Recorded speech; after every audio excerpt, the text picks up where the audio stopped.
termina o ano de cortinas abertas no Teatro Alberto Maranhão, e esse é só um dos assuntos que eu vou conversar com a governadora Fátima Bezerra, que está ali dentro do teatro, me esperando para a gente falar. A gente vai fazer um balanço desse ano de 2021, perspectivas para 2022, que começa aqui, com as cortinas do Teatro Alberto Maranhão abertas para você. Vamos lá? E com a governadora Fátima Bezerra. Governadora, cortinas abertas no Teatro Alberto Maranhão. A senhora literalmente termina o ano abrindo cortinas, é isso? Eu vou dizer que a senhora pode tirar a máscara se quiser, fique muito à vontade. Pode tirar a máscara, a senhora que está vacinada, vacina da gripe, vacina da Covid, pode tirar a máscara para falar melhor para o nosso seguidor. Ok. Então a senhora termina o ano literalmente com as cortinas abertas, é isso? Bom, Thaís, eu primeiro quero aqui saudar você, uma saudação toda especial aos que nos acompanham, né, aqui pela sua live, que é um sucesso, né, de participação, de audiência. Segundo, de fato, né, uma alegria imensa, porque pegar o Estado como a gente pegou, inclusive no campo da cultura, essas obras, né, simplesmente paradas, inacabadas, né, esses belos equipamentos todos desativados, ainda por cima essa pandemia que trouxe impactos do ponto de vista da cultura. Para a cultura e do ponto de vista da construção dessas obras, né, Thaisa? Porque teve todo aquele momento, todas aquelas fases que se fizeram necessários, as medidas sanitárias, os controles sanitários. Então eu estou colocando isso para dizer da felicidade que ter assumido o compromisso de que até o final de dezembro de 2021 nós entregaríamos todos esses equipamentos culturais a Natal, ao Rio Grande do Norte, e compromisso assumido, compromisso cumprido. Está aí, né? Teatro Alberto Maranhão. As cortinas abertas para o artista, para a população. Com certeza. E isso aqui, né? Não é uma reforma, né? Na verdade é uma restauração, é uma verdadeira obra de arte. Né? Um resgate, né, governadora? Um resgate, um palco como esse, uma casa como essa, porque nós estamos falando de um teatro mais antigo do Rio Grande do Norte, é o Teatro Centenário, um dos mais belos, não é do Rio Grande do Norte, é do Brasil e pelo mundo afora. E simplesmente isso estava fechado há quase 7 anos. Né? Quando nós assumimos, é importante ressaltar que a construção disso aqui estava em torno de 5%, sem contar os problemas de natureza técnica que nós tivemos que destravar, como por exemplo, o projeto original não tinha a caixa cênica. E isso não foi só aqui, né? Foi também no Forte dos Reis Magos, foi em outros equipamentos. Forte dos Reis Magos, a senhora falou aí, então mais um marco da cultura do Rio Grande do Norte, que a senhora também entregou para a população. Esse fim de semana aí, a senhora entregou o Forte dos Reis Magos. Também foi um tempo aí de restauração. O Forte, quando a gente encontrou, esse estava com cerca de 3% apenas. E o contrato lá tem uma série de problemas. Uma obra também muito assim especial, porque lá também não é uma reforma, é uma restauração, dado todas as exigências do IPHAN, e portanto se faz necessário preservar todas as características originais. Então lá foi uma verdadeira, digamos assim, obra de arte, assim como, por exemplo, a escola de dança, que está belíssima, assim como a Pinacoteca também não é um espaço qualquer, ele fala muito da nossa história, né, política do Rio Grande do Norte. Afinal de contas, a Pinacoteca foi sede de governo durante muito tempo, né, Thaís? Exato, a Palácio Potengi, né, durante muito tempo, e hoje abriga a Pinacoteca, que também passou por uma restauração. Exatamente. Então, e junto com a biblioteca, essa nem se fala. Câmara Cascudo. Câmara Cascudo. algo assim inconcebível, inaceitável, estava fechada há 10 anos. Então a senhora pode dizer que terminou o ano de 2021 em dia com a cultura do Rio Grande do Norte? Em dia com a cultura e com alegria imensa, o sentimento de dever cumprido, até porque, né, aqui fala antes de mais nada a professora, que sabe o que é que significa a cultura, né, para a identidade, para a memória, né, de um país, né? E veja bem, aqui, portanto, cabe também, até como forma de prestar contas à sociedade, o reconhecimento da nossa equipe de governo, a começar pelo deputado Fernando Mineiro, grande secretário, né, na condição de coordenador do programa Governo Cidadão. De onde conseguiram os recursos, né, para a restauração deles, para a restauração de todos esses equipamentos, porque é bom salientar que, na verdade, isso é um empréstimo, portanto, isso são recursos do governo do Estado, porque esse programa Governo Cidadão é viabilizado através do empréstimo junto ao Banco Mundial, como o próprio nome já está dizendo, é empréstimo, não é dinheiro a fundo perdido, e, portanto, é você, o povo que está pagando, né?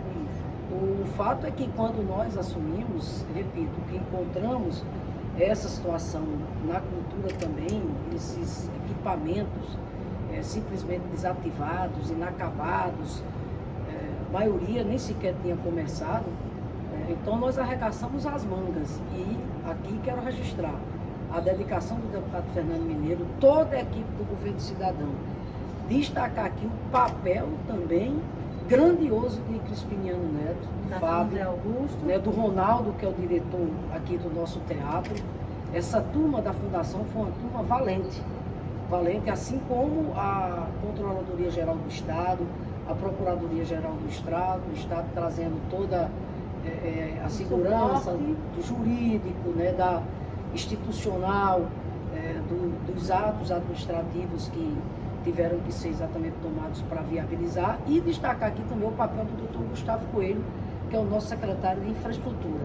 O fato, Thaís, é que, veja bem, teve uma pandemia pelo meio, e nós, de maneira responsável, não paramos essas obras. Isso. A senhora falou há pouco aí, falou em professora, eu vou, já dou uma pulada aqui para a educação, né? Um balancinho que a gente faz, eu acho que a senhora terminou o ano com uma novidade, que foi esse programa Nova Escola Potiguar, que é uma novidade na área da educação, né? Com certeza. Minha alegria, porque são 400 milhões que nós estamos já investindo na expansão, fortalecimento e melhoria da qualidade da educação básica no Rio Grande do Norte. E isso se soma, por exemplo, a esses investimentos na área da cultura. Porque eu vou dizer uma coisa para você, né, e para os que nos acompanham aqui. Não existe felicidade maior do que ver o povo, tá entendendo, se reencontrando. Toda essa programação aqui alusiva de reabertura aqui do teatro e desses equipamentos culturais, eu me emocionei várias vezes, porque você percebe, é nítido no rosto, no olhar das pessoas, a alegria, né?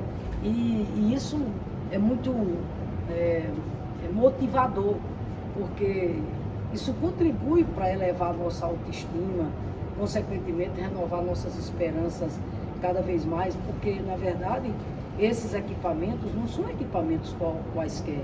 O Forte dos Reis Magos, por exemplo, é um monumento do ponto de vista histórico mais importante que a gente tem.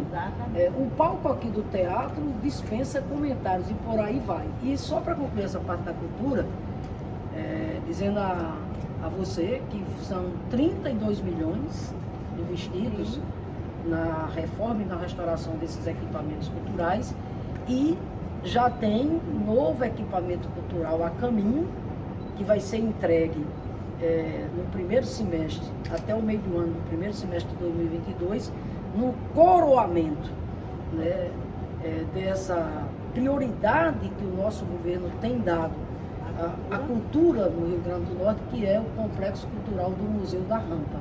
Sim. A parte física já está toda concluída, belíssimo, até porque um complexo daquele que tem como cenário o pôr do sol ali no Rio Potengi, dispensa comentários, né?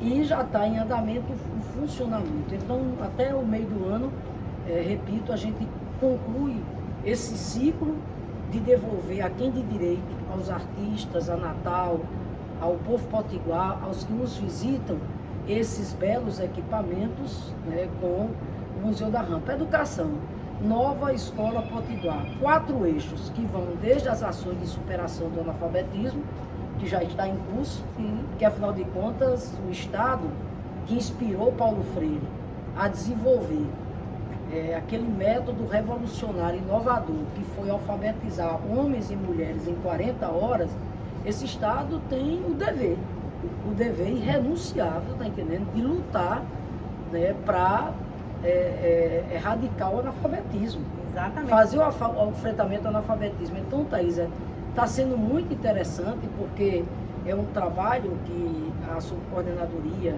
que cuida da alfabetização do Rio Grande do Norte está fazendo em parceria com as Directs, em parceria com as universidades. Nós queremos acelerar, inclusive fazendo busca ativa para incentivar, para convencer, né, aquela pessoa que não se alfabetizou a vir, né, para a sala de aula. A outra ação muito importante, que é a formação inicial e continuada, ou seja, é preciso investir cada vez mais na capacitação do magistério, dos profissionais da educação. A ação fundamental, que é conectividade, que nós estamos chamando de geração conectada, é levar fibra ótica, ou seja, internet, banda larga, internet de qualidade para todas as 615 escolas da rede estadual, mas garantir também as ferramentas, o computador, a mesa, os tablets, ou seja, dar condições à escola e também pensar do ponto de vista dos estudantes ter no seu contexto o acesso à internet para ele poder, a escola, os professores e os estudantes se conectarem com o mundo. Isso é uma coisa, digamos assim, que não tem volta, né? Fora a construção de 10 escolas, recuperação de mais de 60 escolas. Exatamente. Tudo nesse plano, né, governador? Não, nesse plano. E aqui eu quero dizer uma coisa para você. Por exemplo, essa recuperação das escolas é uma coisa que eu tenho acompanhado muito de perto, porque nesses 3 primeiros anos nós também concluímos, a maioria nem sequer havia começado, reforma em 39 escolas que foram financiadas pelo governo cidadão. Na verdade, não é nenhuma reforma. Ela foi tão ampla, essas reformas, que é como se você tivesse lá uma nova escola. Uma ampliação?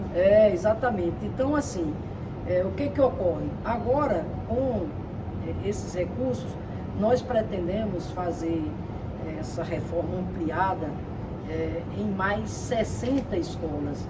E isso me emociona muito, Thaisa, porque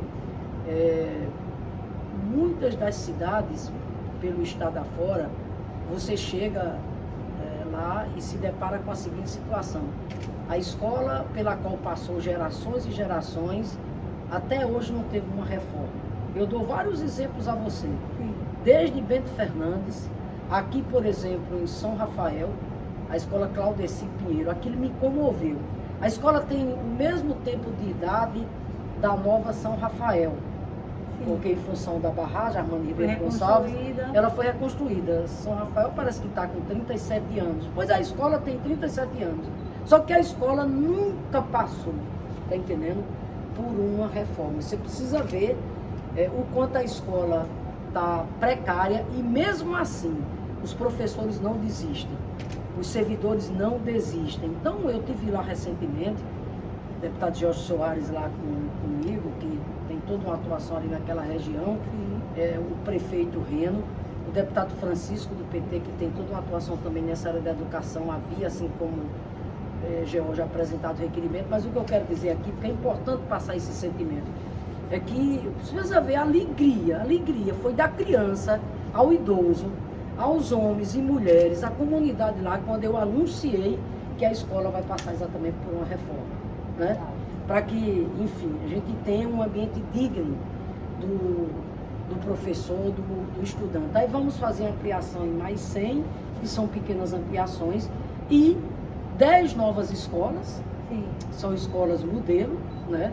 E, né, aquilo que nós estamos conceituando como o momento mais inovador da educação básica no Rio Grande do Norte, que é os 12 IERNs, os Institutos Estaduais de Educação Profissional, Tecnologia e Inovação. É um modelo estadual dos IFRNs, é isso? Com certeza, totalmente. Ele se inspira nos IFRNs e tem tudo a ver, porque na verdade, outro dia me perguntaram, mas por que os IERNs vão ser em Marizal, em Alexandria, em Natal e por aí vai?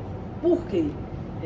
Em Mossoró, são 12, né? Touros, Campo Grande.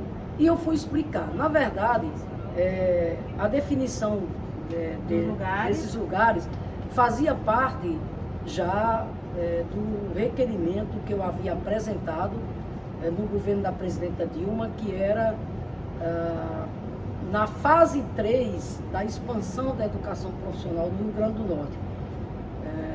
Nós tivemos a fase 1, nós tivemos a fase 2. Seriam lugares onde a senhora, como senadora, como deputada, teria pedido para que se construísse IFRN? Exatamente. E a senhora está repondo isso que não conseguiu lá atrás com o governo federal? Exatamente, Thaisa. Porque, enfim, o Rio Grande do Norte sabe, reconhece, e eu, sinceramente, isso é justo, né, merecido, porque, de fato, eu tive um papel decisivo para que o Rio Grande do Norte fosse um dos estados proporcionalmente melhor contemplado no plano de expansão e fortalecimento da educação profissional que trouxe os IEFs para todo o Brasil. Esse, sem dúvida nenhuma, é um dos programas mais virtuosos, um dos programas mais exitosos, né, dos governos do PT na área da educação. Não é à toa que o presidente Lula se emociona muito com isso. O fato é que você pega o Rio Grande do Norte, foram 100 anos para ter 2 unidades, uma em Natal e Mossoró. Em 12 anos de governo do PT, nós trouxemos para cá 19 escolas, né? E íamos dar continuidade. Só que aí veio um golpe, né? Que cassou o mandato da presidenta Dilma. Depois, né, todos esses ataques aí à democracia, esse projeto não teve continuidade e o governo Bolsonaro, que aí está, simplesmente sepultou. Aí, como você mesma disse, lá vai, né? Parece coisa do destino, mas que destino santo. A gente ganha a ação dos precatórios do Fundef, que vinha se desenrolando há 17 anos, e desde que eu assumi, que eu dei foco, fui lá conversar com o ministro Fachin, né? Fui várias vezes ao Supremo. O fato é que nós ganhamos uma parte desses precatórios, porque outra está ainda em análise. São cerca de 280 milhões, com mais 120 milhões que nós estamos aportando de recursos próprios. São 12 IERNs, que vai aqui de São José de Mipibu a Mossoró, a Alexandria, a São Miguel. É importante aqui destacar que o foco desses institutos é exatamente a educação profissional.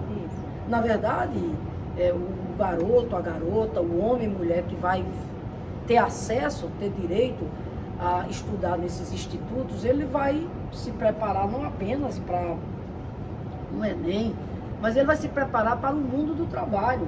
Porque, a exemplo dos IEFs, os cursos que serão oferecidos nesses institutos são os cursos que têm a ver com a demanda exatamente da região. E eles se somarão aos centros de ensino profissionalizante que nós já temos. Juntos com os IERNs, eles formam exatamente a rede estadual de educação profissional do Rio Grande do Norte. E uma novidade para você é que o primeiro edital de licitação já saiu. O primeiro IERN a ser construído será em Natal. Sim. Já tem prazo para começar? Já sim. O edital foi lançado agora em dezembro e o período aí de licitação, enfim, doutor Gustavo Coelho, professor Getúlio, nosso secretário, grande lutador, o Pedro Lima, que faz parte lá da coordenação executiva do programa Nota Potiguar, porque esse programa é tão importante que eu criei uma força-tarefa específica para alavancar. Mas enfim, o que interessa é o seguinte, o mais tardar, se Deus quiser, a obra em Natal tem início, mais tardar, final de fevereiro para início de março. E conclusão para ser entregue até dezembro de 2022. E data para iniciar as aulas, que seria 2023. Na sequência, eu vou dar vamos lançar o edital. Vamos lançar o edital de Alexandria, de Campo Grande, de São Miguel, de Touros, ou seja, nesse mês agora de janeiro, nós lançaremos o edital de todos os 11 para serem construídos na sequência. Para serem construídos na sequência, se Deus quiser, né, entregues até dezembro de 2022, para que a gente possa equipar e quando for em 2023 estarem funcionando. Estarem, né? exatamente. A senhora está falando aí de obras, a senhora também lançou um plano de obras há pouco tempo aí que vai aí, meio bilhão de reais. Esse plano de obras vai abranger o que principalmente? A recuperação de estradas, que é uma coisa que as pessoas reclamam muito, tem reclamado muito no interior do Rio Grande do Norte.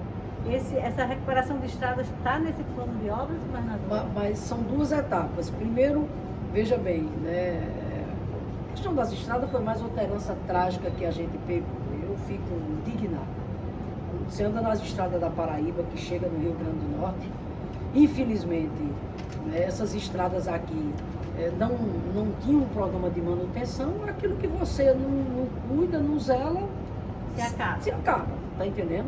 De forma que nós, né, instituímos um programa estadual de manutenção das nossas estradas. Ele se divide em duas ações, a tapa-buraco, porque enquanto eu não tenho dinheiro suficiente para fazer uma recuperação geral, eu vou tapar o buraco, eu não vou deixar você e sua família cair dentro do buraco, né? E a outra ação, que é o que a gente está chamando de restauração especial, que são aqueles trechos que não dá mais para fazer tapa-buraco. Eu vou dar aqui um exemplo para você lá na nossa região ali, o Seridó, por exemplo, Florânia, São Vicente. Sim. Tem um trecho ali que não dá mais para fazer tapa-buraco. Então vai ser uma restauração. Vou dar outro exemplo no Seridó, também, que é Carnaúba ligando a fronteira com a Paraíba. Sim. Quando você chega na parte da Paraíba para Picuí, tá lá, estrada novinha, chega da gosto, a gente vê. Aí a parte do Rio Grande do Norte, infelizmente, extremamente precária. Lamento que não tenha incluído aquela rodovia no programa do governo cidadão, da gestão anterior, mas nós vamos fazer. Sim. Nós vamos fazer uma restauração especial ali. Nós já começamos outra restauração especial, que é Boi Selado até a sede do município de Jucurutu. Eu fiquei emocionada. Ali, inclusive, Thaisa, tem uma fábrica ali que começou com uma padaria bem pequenininha e hoje aquela fábrica gera empregos, são 250 empregos diretos. Queijo, bolacha, manteiga. Sim. Não, e outra coisa impressionante é massas lá do Seridó. Sim. Impressionante é que aquela fábrica, eles estão atendendo em 12 estados do Nordeste. Então a questão da estrada, você tem que ter uma análise levando em consideração duas coisas. Primeiro, que é bem-estar das pessoas. É você garantir às pessoas que elas possam transitar, elas possam trafegar com conforto e com segurança, é a vida das pessoas. E depois, o estímulo que isso traz para o desenvolvimento da economia. Então, tem esse trecho, tem trecho, por exemplo, de Carnaubais a Açu, tem trecho, por exemplo, que nós já iniciamos, que é de Grossos a Areia Branca, enfim, são 29 trechos. Então, esse plano são 52 milhões de recursos próprios. Sim. Olha o Estado já recuperando a capacidade dele de investimento, né? São 52 milhões. O outro plano mais ousado é o que vai depender do empréstimo que nós estamos pleiteando, no valor de 640 milhões. Sim. Primeiro passo já foi dado, que foi a Assembleia Legislativa ter autorizado. Agora, né? Agora. Acabou de aprovar, né? Acabou de aprovar a autorização. Aldemir, nosso secretário de Planejamento. Na verdade, a gente já vinha em tratativas, né? Não é de agora. A gente, desde o ano passado, que a gente vem lutando por isso. As conversas estão bastante adiantadas, junto a duas instituições financeiras. A ideia seria o empréstimo a ser desembolsado em 2 parcelas. Bom, mas quando é que vai esse dinheiro? Exatamente. O povo quer saber para onde vai esse dinheiro. Maioria para a estrada. Por exemplo, nós temos demandas em vários outros locais. Nós temos, por exemplo, a região de Macau, ali a região salineira. Nós temos, por exemplo, a estrada lá do Melão para concluir. Isso. Que se Deus quiser, nós vamos fazer aquilo ali, que não entrou essa parte no governo A senhora cidadão. acha que isso faz tudo agora no ano de 2022? Não, acho que não, Thaisa, porque isso leva um tempo, né? Eu espero. Tudo isso demanda um tempo, né? Demanda um tempo, né? Eu espero que a gente consiga concluir a obtenção do empréstimo e aí, tá entendendo? Temos já um plano definido que naturalmente, ouvindo as demandas, etc. Mas o foco desses 640 milhões, repito, são estradas, mas nós vamos investir também em segurança, também em saúde e vamos pegar uma parte desses recursos para avançar na questão ainda de quitar débitos que a gente tem com fornecedores, né? São débitos que a senhora herdou também, junto às folhas de salário em atraso? Agora, de qualquer maneira, nesse exato momento, eu repito, de recursos próprios são 52 milhões, somados a mais 75 milhões que nós estamos investindo lá no trecho da 233, que é a BR-304 até a 226. Eu me refiro àquela estrada ali que sai de Açu 304, pega Triunfo, pega a outra cidade, Paraú, Triunfo, e emenda com a 226. Sim. Serão 75 milhões que nós vamos investir ali. Ali é uma das mais importantes rodovias do nosso estado, porque ela é a porta de entrada para um conjunto de mais de 60 municípios. Sim. Porque você, quando vai para o Médio Oeste ou para o Alto Oeste, por onde é que você vai? Você vai exatamente para o Jucuru, para o Triunfo, para o Campo Grande, etc. Então ali também nós conseguimos ainda, junto ao governo cidadão, serão 75 milhões. Agora a senhora falou da aprovação aí da Assembleia desse empréstimo. A Assembleia também aprovou há pouco o orçamento para 2022. São 15 bilhões, quase 16 bilhões. A senhora acha que era exatamente isso? Foi bem compreendido? Uma análisezinha rápida desse... Não, o desfecho foi adequado, ou seja, nós conseguimos aprovar. O que o governo espera fazer em 2022 está atendido aqui nesse orçamento? Tá sim, nós aprovamos as matérias importantes do ponto de vista de interesse do povo do Rio Grande do Norte. Nós aprovamos todas essas matérias lá no plenário da Assembleia, inclusive a autorização desse empréstimo foi muito importante. Nós tivemos um sistema de proteção social dos policiais militares, etc.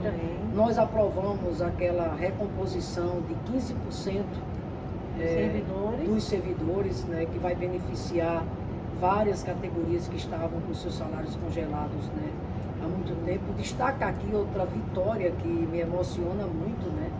Eu estarei sancionando lá em Mossoró, que me refiro ao projeto de lei de nossa autoria, aprovado por unanimidade pela Casa, que vai trazer a autonomia financeira plena da Universidade do Estado. É um projeto do Executivo que foi aprovado à unanimidade, né? O deputado Francisco do PT, vale ressaltar, tem feito um trabalho muito competente na condição de líder do nosso governo, deputado muito íntegro, preparado, tem capacidade de diálogo, né, com todos. Destaco aqui a participação dos parlamentares que dão sustentação ao nosso governo, toda a minha gratidão aos demais parlamentares que integram a base de sustentação do nosso governo, assim como aqui também reconheceu o papel importante enquanto chefe do Poder Legislativo do deputado Ezequiel, que além da relação institucional que nós temos, ele é chefe do Poder Executivo, Poder Legislativo e eu chefe do Poder Executivo, mas para além disso, nós temos uma relação política, administrativa, ele faz parte do governo também. E, claro, também aqui, também fazer a saudação à oposição, né, que naquilo que diz respeito exatamente aos interesses do Estado, a gente sempre tem convocado Tem contado com o voto da oposição, sim, né, a governadora? oposição para somar. Né? Exatamente. Governadora, se você falar um pouquinho de saúde, né? Tem uma gente não terminar falando de saúde, quais são as perspectivas do governo para a área de saúde? A gente tem passando aí por essa pandemia, muita coisa foi feita, muito legado vai ficando. E a questão da vacina, né? Um assunto mais em alto nesse exato momento é essa questão da vacina das crianças, inclusive, está existindo uma polêmica. Como é que o governo do estado vai se posicionar em relação a essa questão da vacina das crianças? Primeiro, com relação a isso, vou me posicionar como sempre me posicionei, né? No respeito, tá entendendo, sagrado à ciência. A ciência existe exatamente para isso. Mas me diga uma coisa, existe outra explicação para o arrefecimento da pandemia pelo mundo afora, né?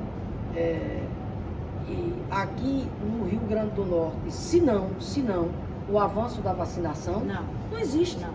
É só olhar, por exemplo, o Rio Grande do Norte. Nós comemoramos termos chegado à casa de mais de 80% da população adulta vacinada. Com 2 doses. Estamos pertinho de celebrar 90%. O que mostra o quanto a população do Rio Grande do Norte aderiu à campanha de vacinação, em que pese termos a maior autoridade do país negacionista, que continua teimando, não acreditando na vacina até hoje, a ponto de agora cometer mais um desatino, meu Deus. Em relação às crianças. Que é simplesmente, está entendendo, não apoiar a vacinação das crianças de 5 a 11 anos. Aqui no Rio Grande do Norte, aqui não. Aqui a ciência impera. Portanto, eu pessoalmente já expressei a doutor Cipriano, que é a nossa autoridade sanitária maior, que sou favorável, a exemplo dos demais estados, a exemplo dos demais países, sou favorável sim que tenhamos vacinas para aplicar nas nossas crianças de 5 a 11 anos, sem o tal do ato da prescrição médica. Sim. A CIB, que é a Câmara Técnica aqui do Rio Grande do Norte, o governo do estado e as prefeituras, vai se reunir agora, e a tendência, a expectativa nossa é que a CIB aprove. Aí vamos continuar a luta para que o Ministério da Saúde envie as vacinas das nossas crianças e a gente possa fazer a vacinação com o intuito de proteger, né, de salvar vidas. É disso exatamente que se trata. Então, eu diria para você que, nesse contexto da pandemia, eu acho que uma das coisas que mais me gratifica é ter a serenidade, né, ter a minha consciência, melhor dizendo, serena, primeiro para Deus e depois para o povo do Rio Grande do Norte, que eu fiz o possível e o impossível, que eu nunca me omiti, que eu lutei com todas as minhas forças, para mitigar. A prioridade era salvar a vida. Era salvar a vida, para mitigar os impactos da pandemia do Rio Grande do Norte, e não estava sozinha. Na verdade, a mim, enquanto autoridade maior, enquanto governadora, cabia o papel das decisões, né? Mas eu não estava sozinha. Isso só foi possível, primeiro, porque nós tínhamos e temos esses verdadeiros anjos da guarda, que são os profissionais de saúde. Nós nunca devemos esquecer do papel que esses profissionais de saúde exerceram no contexto de uma pandemia, a mais devastadora, a mais destruidora da história contemporânea, né, das crises sanitárias do mundo.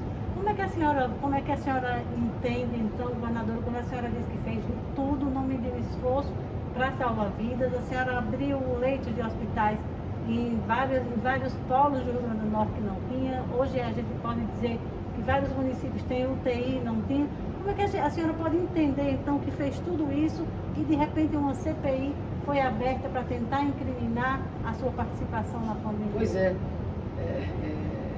uma coisa assim, né, inacreditável mesmo, né? Porque, como eu mesmo coloquei, né, eu tinha ao meu lado os profissionais da saúde, tinha ao meu lado a nossa equipe liderada pelo Dr. Cipriano, Probo, um dos maiores conhecedores do SUS nesse país, eu tive ao nosso lado os demais poderes, Thaisa, você se lembra, a imprensa noticiava isso. Eu me reunia regularmente com o Poder Judiciário, com o Legislativo, com os Ministérios Públicos do meu Estado, que deram um papel, quis dizer, um papel muito importante de colaboração. Todos esses tinham conhecimento de todas as decisões da governadora? Ou seja, a CPI, Thaisa, eu acho que só tem uma explicação, está entendendo? A eleição que se aproxima. É uma CPI política, politiqueira? Exatamente, entendeu? Agora, é evidente que é uma prerrogativa do Legislativo, tanto que eu disse desde o início, que se a CPI fosse instalada, uma coisa a população podia ficar tranquila, que o governo, uma vez convocado, prestaria todos os esclarecimentos, como fez. E uma coisa interessante, se você for olhar, levar os profissionais da saúde para lá, eles foram convocados, seja pelos deputados da base ou pelos deputados de oposição, mas todos eles foram uníssonos em dizerem que nunca houve má fé lá dentro, que não houve desvio nenhum, que eles agiram movidos, né, pelo desejo que eles tinham, pela urgência, pela emergência de salvar vidas.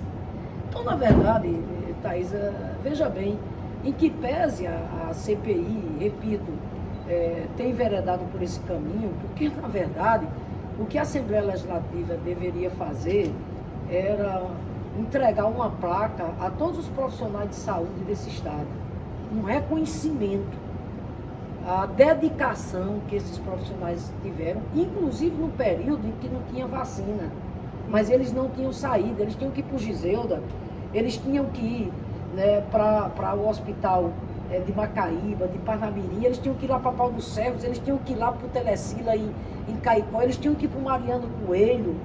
Um período em que tudo ainda era muito desconhecido. Não, tudo desconhecido, crise de desabastecimento, um governo negacionista que deu as costas, um governo que não soube de maneira nenhuma se comportar no momento de uma crise grave como essa. Era para ter exercido o papel de uma coordenação, deixasse discussão política de lado, eleição de lado, questão de partido de lado, assuma o seu papel. Não fez nada disso. Pelo contrário, foi brigando com os governadores o tempo todo, inclusive com os prefeitos. Então, veja, numa crise como essa, de falta de insumos, falta de abastecimento de remédios, a correria nossa, você veja, os primeiros respiradores enviados pelo governo federal só vieram chegar ao Rio Grande do Norte em junho.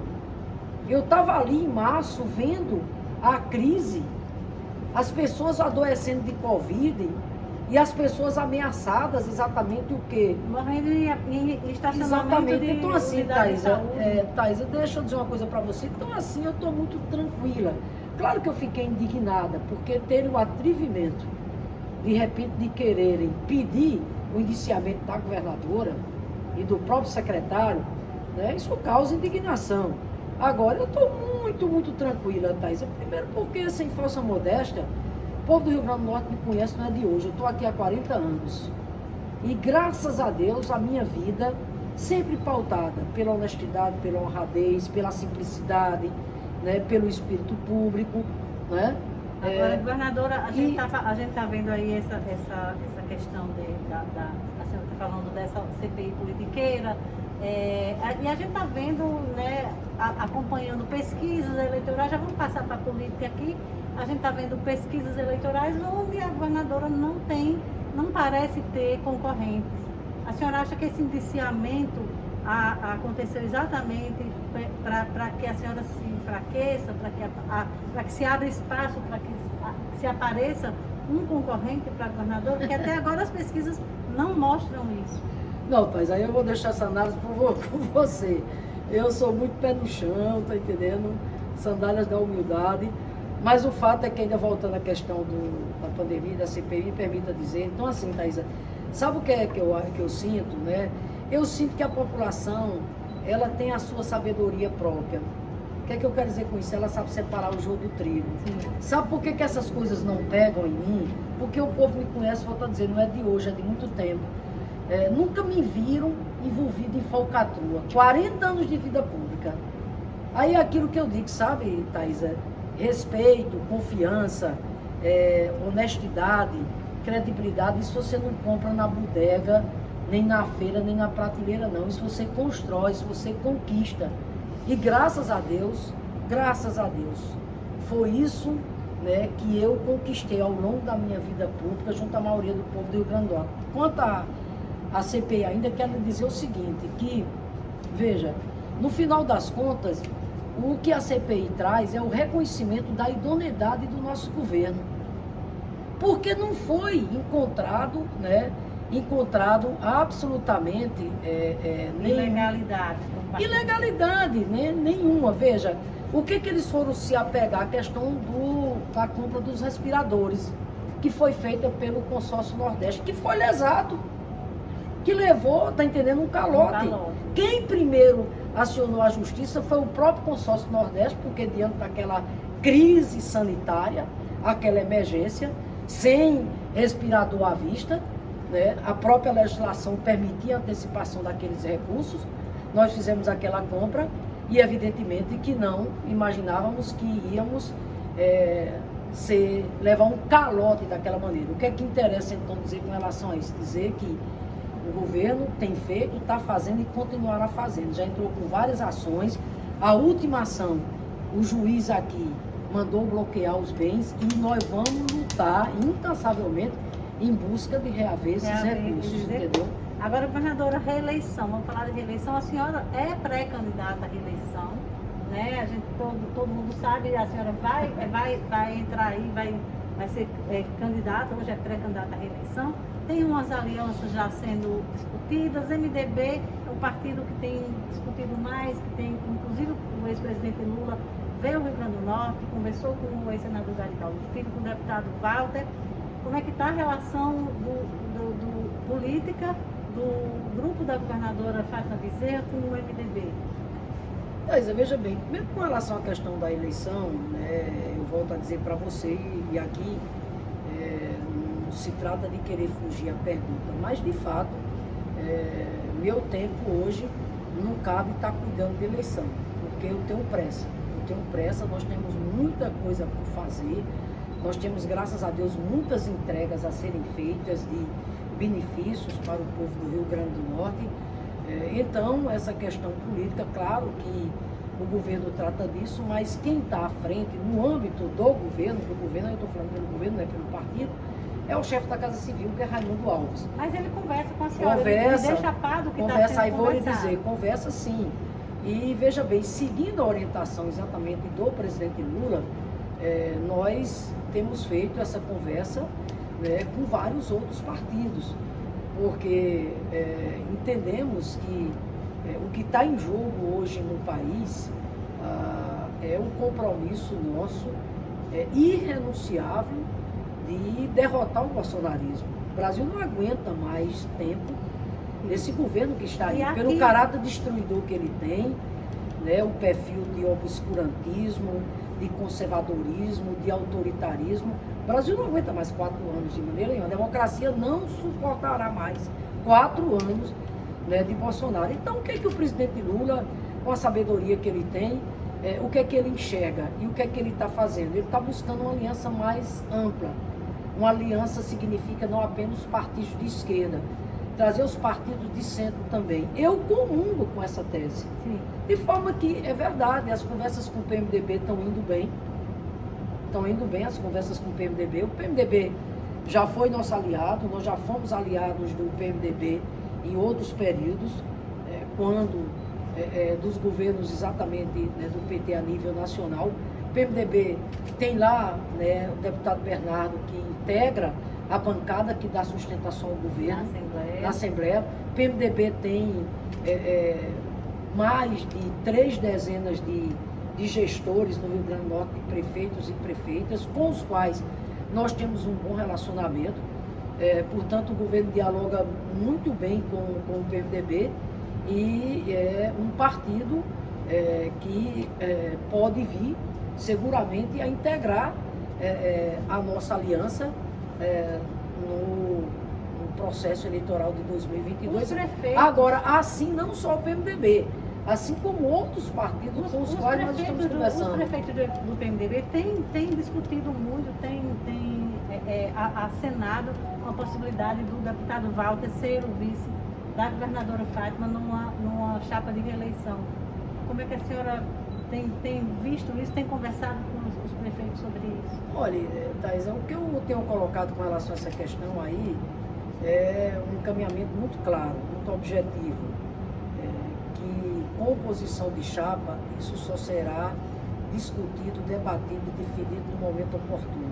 Lá em 2022. Segundo, isso não será definido lá apenas... Lá em 2022, a senhora quer dizer daqui a quantos? 5 dias, 6 dias? Não, de jeito nenhum. Lá para... quando o processo eleitoral se avizinha mais claramente, depois de março, por aí, né? O fato é que, veja bem, por mais que a governadora tenha um peso sobre isso, evidentemente, né? E aqui eu, por dever de justiça, quero render minhas homenagens ao companheiro Antenor Roberto, grande parceiro, grande companheiro, né? Tem, na condição de vice-governador, tem exercido um papel fundamental.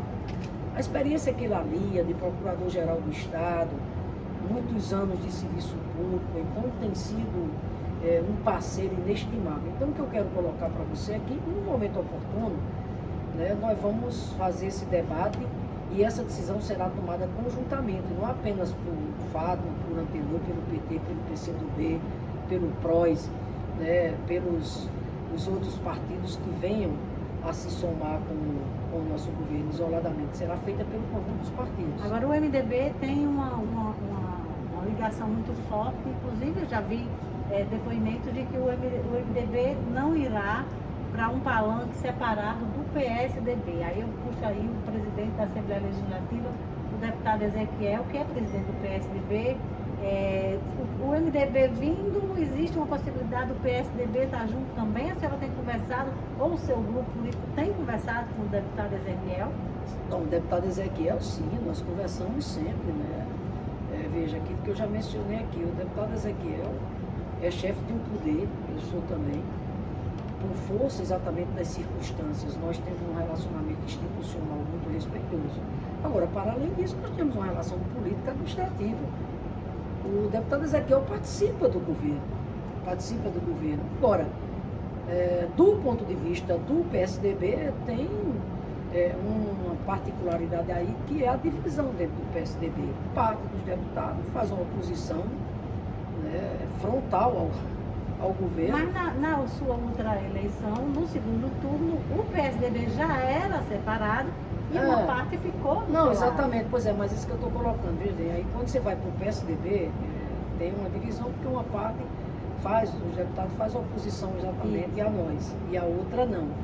É evidente que vai chegar o momento do deputado Ezequiel, enquanto a liderança maior do PSDB no Estado, presidente do partido, tomar a decisão. Eu não só espero, está entendendo, como torço e temos conversado para que ele continue do nosso lado, para que ele permaneça ao nosso lado. Ele seria um bom candidato a senador na chapa da governadora Fátima? Aí você me permite, eu não vou responder essa sua pergunta. Ele não seria bom? Só isso, não seria bom? Não, veja bem, eu tenho o maior carinho, respeito por ele, mas me permita assim, essa questão da composição da chapa, do mesmo jeito que você falou do vice, eu não respondi, e assim como o deputado Ezequiel, também tenho todo o respeito, carinho por Valtinho também, mas eu não vou aqui me adiantar. Então a gente não tem muito o que falar em relação a Carlos Eduardo Alves, já que a senhora não está querendo falar em relação a palanque, porque Carlos Eduardo também é um homem que tem sido apontado como possível candidato a senador na sua chapa, ao mesmo tempo que ele se posicionou como adversário, dizendo que é candidato a governador. Também igualmente, né, não tenho uma posição firmada no tocante exatamente a isso. Veja, porque no caso, por exemplo, do ex-prefeito, o que se sabe é que se o partido dele, demonstrar interesse em integrar a nossa aliança, nós estaremos abertos sim, seguindo inclusive a própria orientação do presidente Lula. Fazemos uma aliança mais ampla, né? Uma aliança de perfil progressista, uma aliança de perfil de centro-esquerda. Então, se o PDT, assim como outro partido, demonstrar interesse de integrar a nossa aliança, nós estaremos abertos sim ao debate, porque a política a gente deve fazer somando, levando em consideração que está em curso um projeto no Rio Grande do Norte, liderado hoje, né, pela governadora, e aqueles que concordam com as mudanças que estão em curso no Rio Grande do Norte, com esse projeto popular, democrático, projeto de desenvolvimento, que combina a justiça social, né, com inclusão social, aqueles que concordam com esse projeto, que está dando norte ao Rio Grande do Norte, serão bem-vindos e nós vamos, portanto, conversar. Preciso deixar claro aqui que a nossa linha aqui, né, nossa linha do tempo aqui, que nós não conversaremos de maneira nenhuma é com o bolsonarismo. O bolsonarismo não cabe de maneira nenhuma, claro, no palanque do PT, né, nem das forças aqui de perfil progressista, de esquerda e de centro-esquerda no Rio Grande do Norte. Governadora, para terminar, a senhora foi candidata a governadora num período em que o ex-presidente Lula estava preso, não é isso? Sim. Hoje a senhora vem aí sendo uma pré-candidata, de repente vai ser candidata à reeleição, num período em que o ex-presidente Lula pode ser, junto com a senhora, um candidato à presidência da República. Como é que a senhora vê isso, essa diferença? A senhora ganhou e ganhou bem quando Lula estava preso, ou a senhora tende agora a ser uma candidata no mesmo palanque em que Lula é candidato a presidente da República? Como é que a senhora enxerga isso? Pergunta bem motivadora essa sua. Mas, Daisane, se me permita, ainda falando sobre a questão de 2022, veja bem, né, quando eu coloco aqui que essas definições ficarão para 2022 e que elas serão tomadas de forma coletiva, porque você há de convir, e os que nos escutam também, que eu tenho que, antes de tudo, ter uma atitude de respeito pelos meus queridos companheiros. Eu falei aqui do vice-governador, mas eu vou falar também de um outro grande companheiro, meu amigo, que é o senador Jean Paul, né? Então, veja, né? O senador, inclusive, que está se colocando na luta pela reeleição, entendeu? Então, tudo isso carece de que a gente tenha muito respeito por tudo isso.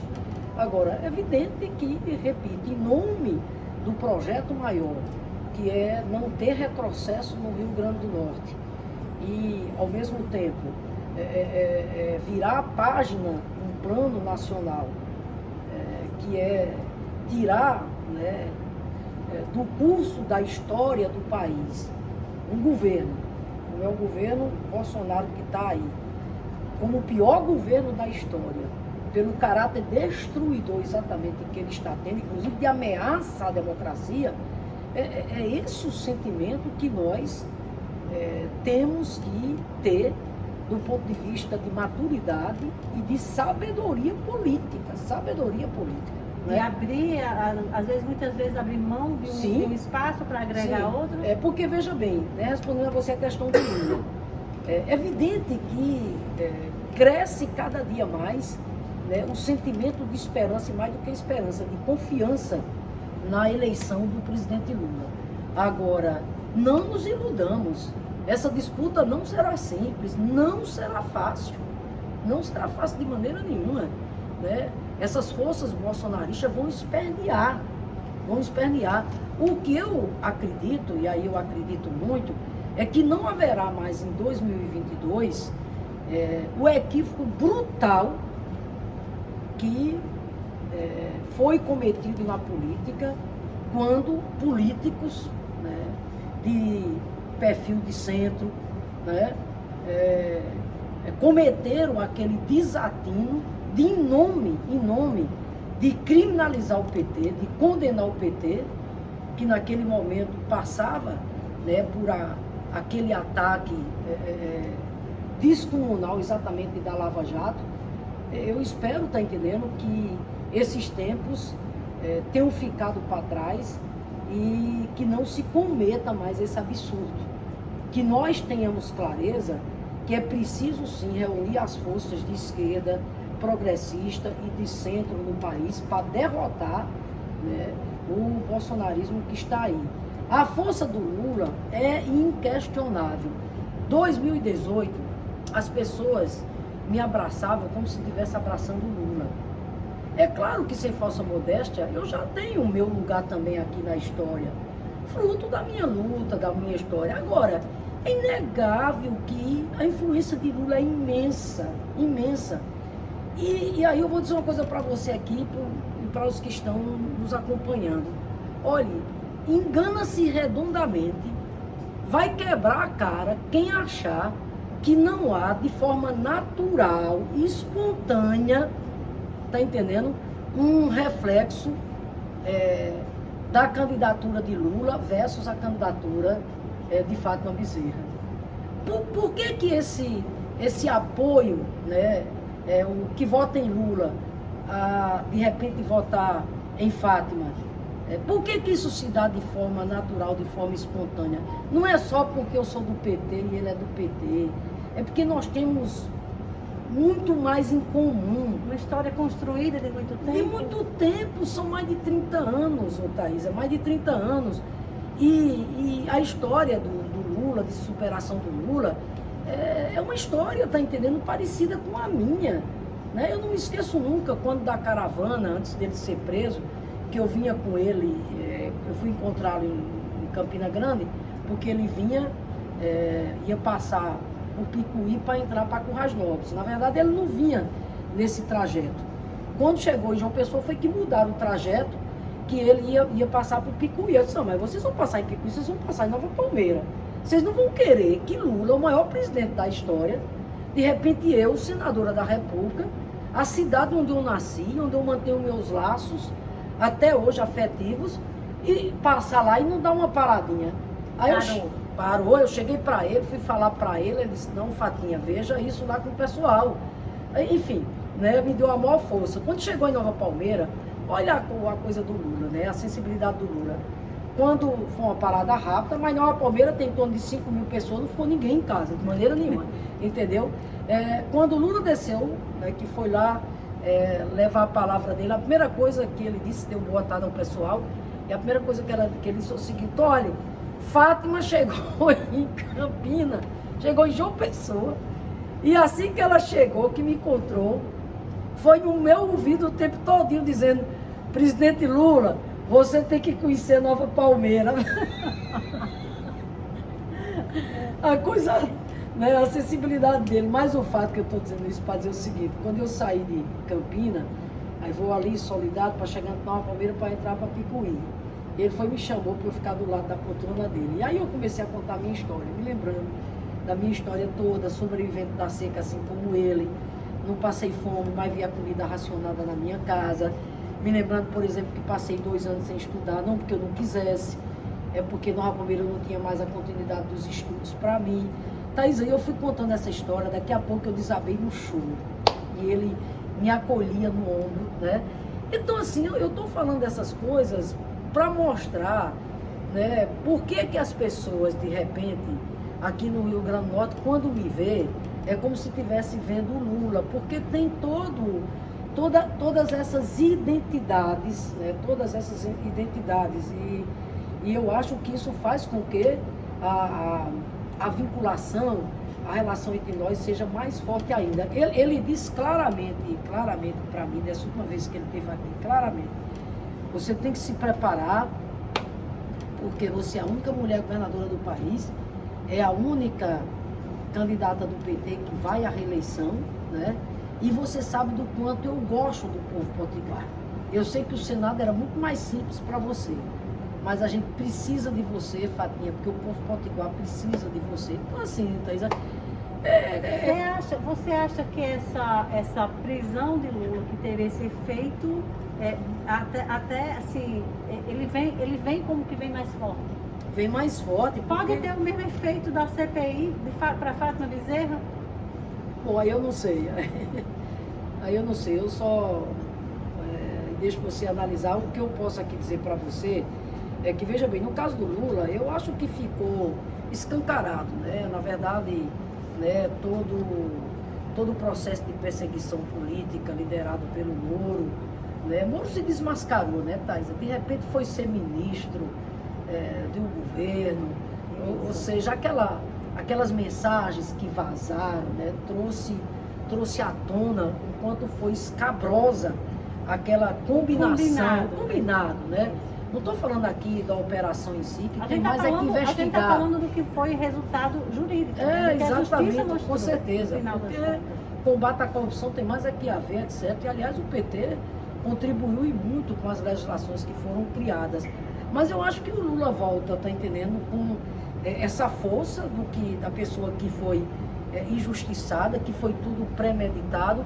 E se some a isso, tá entendendo, o caos que vive o país. A história da fome, da carestia, tá entendendo? As pessoas, de repente, veja, você tem um governo hoje que não se compadece do sofrimento do povo.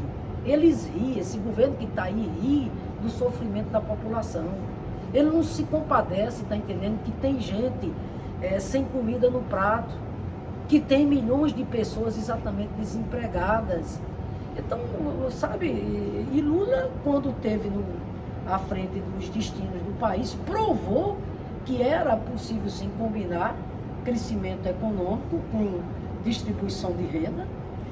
É só lembrar das políticas que foram adotadas no seu exatamente governo. Então, assim, né, eu acho que ele vem com essa força toda, e eu acho que ele tem tanta clareza que a história não nos perdoará se a gente não tomar todas as medidas necessárias para derrotar o bolsonarismo, para que esse ciclo que se iniciou aí não tenha continuidade, que ele tem essa percepção, essa grandeza de que é preciso fazer uma aliança mais ampla sem abrir mão do conteúdo programado, que é o caso exatamente nosso aqui. Por fim, eu vou dizer uma coisa para você, Thaisa. Cada eleição é uma eleição. Então, 2022 será encarado 2022 será encarado por mim e por todos aqueles que estarão conosco com muito sentimento de humildade, muito sentimento de humildade. A oposição anda meio desesperada, né? Essa é uma das razões que explica uma CPI com esse desfecho, entendeu? Ela não consegue se unificar. Ela, veja bem, né, o que faz é a crítica fácil pela crítica, né, porque ela tem medo do passado. O passado condena a oposição. Por quê? Ou tem medo do futuro? O passado condena, exatamente, o passado condena a oposição porque a maioria dos que criticam o governo hoje deram sustentação exatamente às duas últimas gestões que, infelizmente, né, foram muito ruins para o Rio Grande do Norte. E a última gestão, essa conseguiu piorar ainda o que era ruim. Então, a oposição, está entendendo? Uma oposição, por exemplo, que há 4 anos atrás estava lá autorizando o governo de então raspar o fundo previdenciário e ainda deixar uma dívida de 4 folhas, que equivale a R$1 bilhão. Uma oposição que estava lá dando sustentação ao governo que deixa débitos milionários no campo dos fornecedores, que entregou as políticas sociais, principalmente na área da saúde, da segurança, essas políticas destroçadas. Veja, por que a oposição não quer comparar? Porque ela tem medo do passado. Nós, do governo, temos que fazer essa comparação, não para ficar de olho no retrovisor, mas para efeito de prestar contas à opinião pública. Rapidamente, dezembro de 2021. Você se lembra como estava dezembro de 2018, por essa época? Estava a polícia militar quartelada. Por quê? Porque não recebia o salário dentro do mês. Estavam os servidores da saúde fazendo campanha de doação de cestas básicas. A polícia idem. Passado 3 anos, nós arrumando a casa, pagando o salário dentro do mês, quitando as folhas que ficaram em atraso e ainda ousando fazer reposição salarial, mesmo que de forma parcial, num gesto de sensibilidade, de reconhecimento exatamente do papel que os servidores públicos exercem. No campo da segurança, eu tenho dito, eu desafio aqui qual foi o governo que na história recente, contemporânea, dos governos do Rio Grande do Norte, fez mais pela segurança em 3 anos do que o nosso governo. Mais de 1.300 policiais nomeados. 10 anos sem fazer concurso para a Polícia Civil, fizemos concurso. Fomos abrir 7 delegacias de atendimento à mulher. Fazendo todo um trabalho de reestruturação da Polícia Militar, da Polícia Civil, concurso para o ITEP, valorização dos profissionais, mais de 8.000 promoções. Fizemos uma reestruturação da carreira. E agora estou sancionando o sistema de proteção social dos policiais militares do Rio Grande do Norte, sem contar exatamente a questão da polícia penal. Então, Thaís, é aquilo que eu tenho dito. Sabe por que a oposição fica, ela fica agoniada, ela fica desesperada? Porque ela sabe, está entendendo, que o Rio Grande do Norte hoje tem rumo, tem prumo.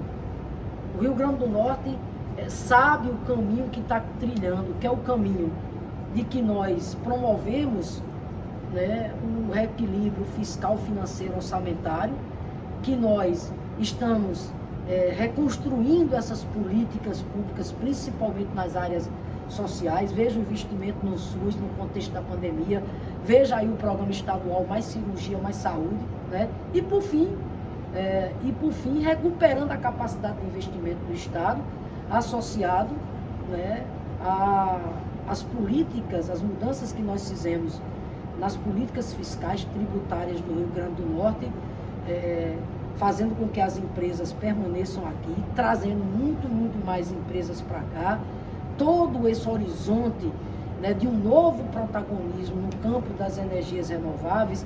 Enfim, isso, né, o que é que acontece? Isso não é mágica, isso não é lero-lero. Isso tudo faz com que a senhora consiga olhar para o olho das pessoas e dizer que está terminando o ano de cortina aberta? Sim, de cortina aberta, e dizendo exatamente isso, que isso é fruto de um trabalho de uma equipe, graças a Deus, competente, perfil técnico, mas de sensibilidade social. Eu escolhi as pessoas certas para os lugares certos, de forma que, sabe, não adianta a oposição se desesperar. A maioria do povo do Rio Grande do Norte está reconhecendo o nosso trabalho. Eu sinto isso. Eu sinto que as pessoas, estão entendendo, sabem separar o joio do trigo. Elas sabem da dedicação do espírito público, sabem que o governo está no rumo certo e está caindo a ficha que realmente a professora está dando conta do recado. Está entendendo que isso, todas essas realizações, e as que virão, se Deus quiser, não é mágica, não é lero-lero, não é fruto do acaso, isso é trabalho, né? Isso é ação, né? Isso é planejamento, isso é determinação, que faz, sabe o quê? Que caracteriza, sabe o quê? Uma gestão de qualidade e de compromisso. Muito obrigada por essa entrevista. A gente esperava que ela ia ser bem pequenininha, mas ela tinha muita coisa para falar. Obrigada, governadora Fátima Bezerra. Feliz ano novo, que 2022 venha aí com muita saúde para o nosso estado, para as nossas pessoas. Que a senhora consiga aí dar conta do recado mais uma vez. Muito obrigada. Quero a você, Thaisa, e meu abraço aí, todo o meu afeto. 2022 chegue com as nossas esperanças e confianças renovadas, tá entendendo? Tchau, tchau. Paz, saúde, né? Afeto.